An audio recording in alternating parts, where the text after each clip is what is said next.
whatever.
So as you guys are, are you That's guys gonna be ready? the. Yes, I'm ready. Just go ahead and get started the budget thing while he's working on the laptop.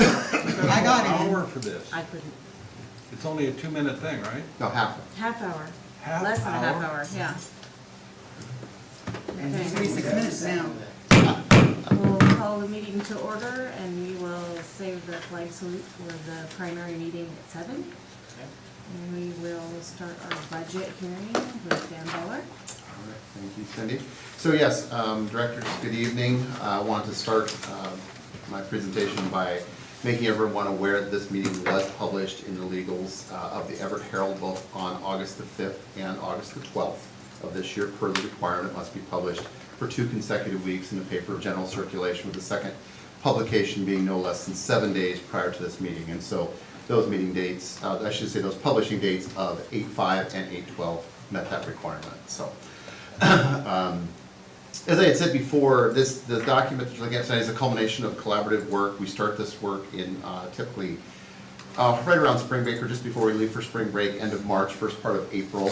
As district staff, we met weekly for a number of weeks over multiple iterations of our staffing and our needs as far as material supplies and operating costs. This document was also vetted through ESD 189, which is RSD, and then I also have a colleague that is in ESD 112, and have worked in conjunction with those 2 ESDs to also look at this document. So I feel very comfortable that it has passed muster, and it is a fair representation of what we are wanting to do for this upcoming fiscal year. Note the document that you're looking at tonight is unchanged from the one that we discussed last month. It is identical. We did not make any changes. There was nothing of a substantive nature that we felt needed to be addressed in a revision. So therefore, the work that was brought forth last month we felt was good work, and there was nothing, again, of a substantive nature that we felt needed to be changed or reflected in this document. It does meet the minimum fund balance requirements of 4%, which is established by the directors and district policy. As I had said last time, this budget represents, as far as in its simplest form, about 81.6% is dedicated to salaries and benefits, and 18.4% is dedicated to material supplies and operating costs. And those numbers compare very favorably with districts statewide. Many districts are, their percentage is significantly higher. 84% you said? 81.6 for salaries and benefits, and 14.4 for material supplies and operating costs. 19.4? 14, 18.4. 18. Yeah, 81.6 and 18.4. And then also, as I had said before, contained in this document were resources to not only meet the requirements of existing collective bargaining agreements and contracts, but also capacity to bring to successful conclusion settlement of agreements that were open. This year we have worked with our Teamsters, with PSE, and then with some other groups that had open contracts, and we've been successfully moving forward so that there was capacity established in this budget for the anticipated outcomes of those agreements. And I know Superintendent Chaplik has been monitoring that as we go along. You know, obviously, every budget there's challenges. There's challenges right now, and that we have inflationary pressures and things like that that are going on. Those things are felt also by ourselves, and then also you make obviously enrollment estimates, and we wait to see the kids show up in September, and we hope that they show up in sufficient numbers that match with what our projections are. So those things will soon be known factors here within the next couple of weeks. So that's the F-195. Questions in regards to the F-195, which again is our budget document for the upcoming fiscal year, which would be September 1 of 2022 through August 31st of 2023. No, All right. exactly the same. I'll move on to the second document, which is the F-195F. The F indicates 4, okay? So that is our 4-year outlook. This is, I believe, the 3rd or 4th year that we've had to this requirement where the legislature has asked us to look out and project. Year 1 of this 4-year outlook, year 1 is next year, so the F-195 is just a reinstatement of that. That is the year 1 values. So essentially, you're looking out 3 years thereafter. So it would be 23, 24, 24, 25, 25, 26. And you make, again, just as you're building a budget, you're making estimations as far as enrollment, you're making estimations as far as staffing, you're making estimations as far as the costs of those things, of your salaries and benefits, material supplies, and operating costs. And then if those things, in all the funds, if those things were to come to pass, then what would be the outstanding balances in those, ending fund balances in those three funds. And then the last part is what's called the MSOC disclosure tool. I mentioned this last time. It is required that we demonstrate as part of our collaboratively, as we work through the budgeting process, that we show that we are expending at least as much, if not more, than we receive from the state as far as for material, supplies, and operating costs. If a district is unable, and in my 10 years we always have, but if a district were unable to demonstrate that they've spent all their state resources that they receive towards those things, then you have to develop a plan, basically, that says how will you enrich your students' experience with these excess resources. But that's not our situation, so that is not required. But again, the main document as far as the budget is concerned is this summary page here. It basically shows in a snapshot the revenues, expenditures, and ending fund balance. Our ending fund balance for general fund, again, we're looking at about 1.44 million. For associated student body, 127,000. For debt service, 176,000. Capital projects, 5.11 million. And transportation vehicle fund, about $1,600. So those would be the three documents tonight: the F-195, the one-year budget, the F-195F, the four-year outlook, and the required MSOC disclosure tool. Questions? Now, on the capital expenditures, is that including the bus barn, or is that going to be a separate item? No, it would be including the bus barn. And some assumptions were made as far as that is concerned, because I know the board had expressed previously a desire to kind of fast-track some of the projects that were included in Proposition 2. So we are still kind of, at this time, still working through this, built some capacity in there with the idea that the district might undergo a significant limited general obligation bond to start some of those projects earlier and ahead of the actual collections. So that's why the expenditures and the revenues seem quite high in capital projects fund, is because of that transportation co-op project and other projects that the district has expressed a desire to move forward on to help mitigate cost escalation. Good question. So when you're doing the capital projects, are you including the entire levy, four-year levy, or are you just including the part that comes that year? Just part that comes a year. So each year, so yes and no. For the 195 for next year, we're going to include the collections that will only occur within that fiscal year. And that's only in the spring? Yes, that is correct. So, and then the next year, so you will have just you'll have just a half a year's collection, and the next year you'll have one collection. The next year you'll have two. The next budget cycle you'll have two. Because you'll have a spring collection, and your fall collection will actually be the following, the subsequent fiscal year. We do have one more collection. The fall collection for this one, I take that back.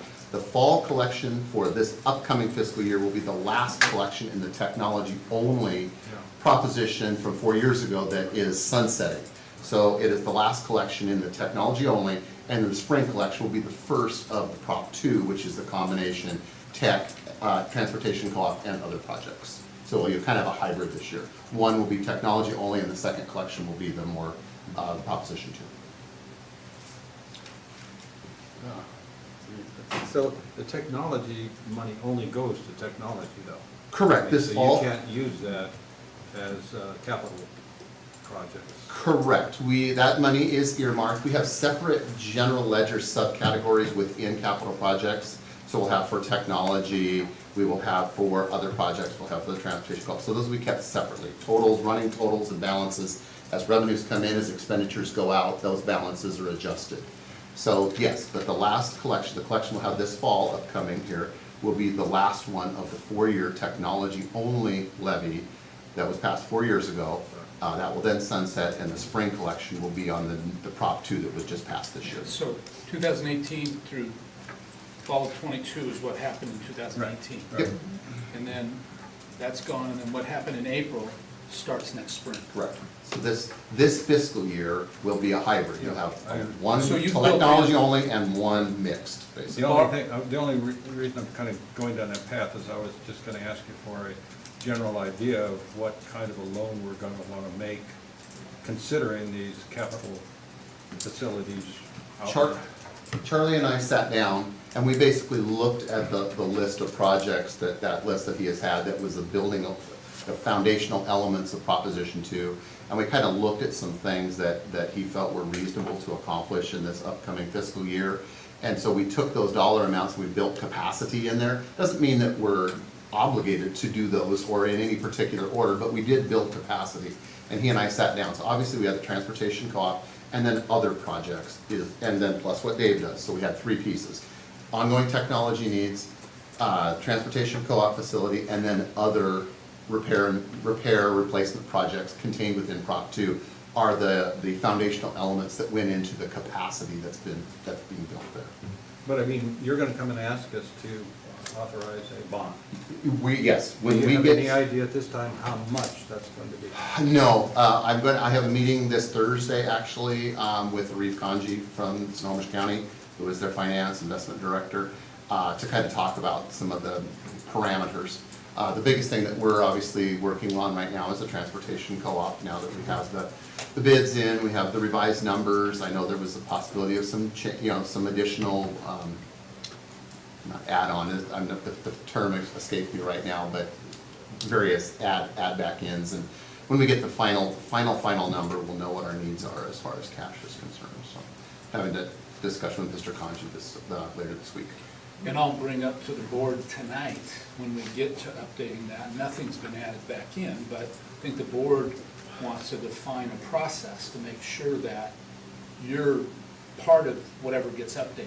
If, we budgeted for X amount, it came in roughly 900,000 cheaper, and so what would be the things, if anything, that you would want to put back in, that we had to skip as part of that? And that's where I think the board, being a strong voice in how that process works, or if it even happens, is what we're trying to do is, once a construction meeting happens and we understand how the payment cycle will work, then Dan will be able to work with Snohomish County to actually take the loan out, so that we're not paying on interest for money that's not doing anything for us. Right, I just didn't know if we were gonna be looking at 1 million or 2 million. or- Probably several million. And because you don't collect for so much longer after it passes, that, but we can only borrow so much. You're limited how much you can borrow. Non-voted debt capacity. So yes, when I spoke with Mr. Kanji 2 weeks ago, Reef, that was the first question, well, how much do you need and when would you need it? Well, I said, well, unfortunately, I don't have the answers to both of those questions yet. I said, I'm just trying to see if you're receptive to this idea, and he was very receptive, but we We just all need to know get that some more interest specifics. rates are gonna skyrocket any moment now, so we need to be on top of this to get that loan accomplished. Yes.